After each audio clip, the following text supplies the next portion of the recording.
One of the fun things we'll be doing here at St. James for the rest of the year is exploring track 1 of the lectionary, our calendar of assigned readings. And trust me, it's just as fun as I'm making it sound. We usually do track 2 of our cycle of readings, which moves sequentially through an epistle for the second lesson, through a gospel for the third lesson, and attempts to thematically pair an Old Testament reading with the gospel for the first lesson. But today we're officially starting track 1, which means that all 3 lessons will be independently progressing through a particular book of the Bible week to week. So buckle up, 1 Kings, here we come. I'm wondering if you've ever felt like you were on empty before. Maybe it was because you've been running around more than usual, things are particularly busy at work, or maybe you've been mulling over a major decision. All the same, you're feeling tired and you need some rest. If that's you this morning, meet Elijah. Earlier in 1 Kings, we heard of wise Solomon and his rise to power, the building and dedication of his splendid temple, how God's people started worshiping other gods, and how the whole thing all falls apart after that. So in comes Elijah to remind people there is but one God, and to worship only that God. To prove that Yahweh is the true God, Elijah proposes slaughtering 2 bulls and laying them on an altar. Elijah, the prophet of Yahweh, and the prophets of Baal would each call out to their God to consume the bull in fire. Whoever sets the sacrifice on fire is the worshiper of the true God. So the prophets of Baal go first, and they try everything, chanting, dancing, but no sign of fire. And Elijah, not being the best of sports, taunts them, suggesting maybe Baal was going to the bathroom and to call out to him again some more, and maybe he'll send the fire down this time. But still no sign, still no fire. So now it's Elijah's turn. But first, to remove any doubt, Elijah asks that 4 jars of water be poured onto the bowl and the surrounding wood. He does this to underscore the power of Yahweh, that not only will God set fire to the sacrifice, but he will do so despite everything being soaking wet. So the water is poured over the bowl and the surrounding wood, and Elijah approaches the altar, saying, "O Lord God of Abraham, Isaac, and Israel, let it be known this day that you are the God in Israel. Answer me, O Lord, answer me, that this people may know that you are God, and that you are turning their hearts back again."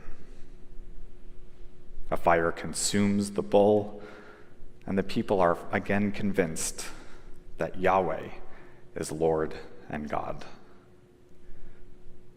Elijah, again, not being the best of sports, had the prophets of Baal seized and he killed them. Now, this is where our reading starts this morning. Jezebel hears that the prophets of her God were killed by Elijah, so now she wants to have him killed. Consequently, Elijah runs for his life. He's scared, he's tired, and after journeying a few days, he's about ready to collapse. He's hungry, he's thirsty, he's officially on empty. So much so that he even asks the Lord to take his life. He just wants it all to be over. But God isn't done with him yet. He wakes up to a home-cooked meal mysteriously next to him, and an angel tells him, "Arise and eat." Just like his ancestors, God tended to Elijah in the wilderness. God didn't forget about him. So he takes bread and eats it, and in a similar way, he takes the water and drinks it. His soul is restored, his body revived, his spirit on the mend. Elijah rests a little bit more, wakes up to another home-cooked meal, and filled with resolve and strength, he heads up to Mount Sinai, seeking an encounter with God. He does so yearning for direction, yearning for purpose, yearning for hope. He wants to hear what's next for him. Full of fear, you almost hear his soul yelling upwards to heaven, "Lord, show me a sign of what to do next, where to go next, and how to react to this mess of a situation we're in." It's kind of like how we ask God for signs when we're looking for an answer or when we want direction. We want answers that are obvious as rushing winds that smash rocks into pieces. We want direction as sure as earthquakes shake the ground. We want to feel where to go as clearly as we feel heat from a blazing fire. But none of these speak to Elijah. Forget about his prophetic duty to call people back to worshiping Yahweh. Elijah has a more important question on his heart.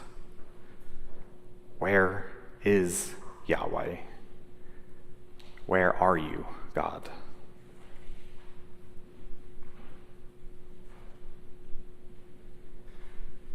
He was speaking in the silence. It wasn't a voice that just started talking. Rather, it was a voice he was finally able to hear in a moment of serenity. He realized this voice was talking as he ran away in fear, and he realized it as there were cataclysmic signs and wonders unfolding around him. That's all he had to do was sit down and finally make the time for God.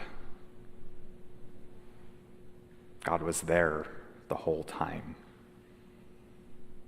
He was there because Emmanuel, because God is always with us.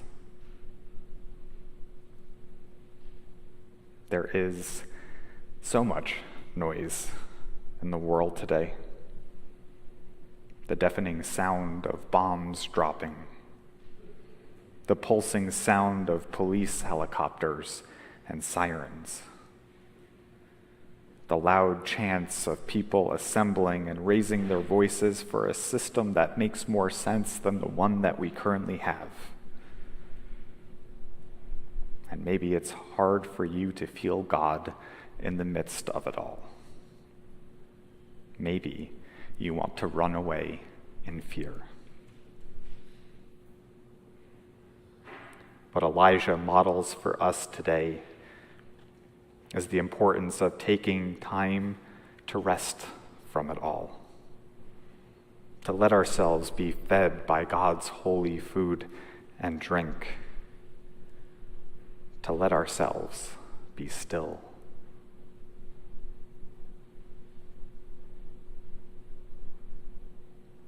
Go, return on your way.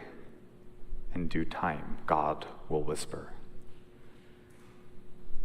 Basking in the cosmic silence, being fed from bread from heaven, God will fill your heart with how you are being called to be an agent of peace, how you are being called to be an agent of equality,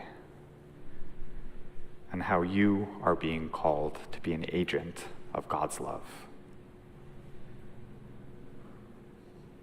No big signs, just a soft whisper.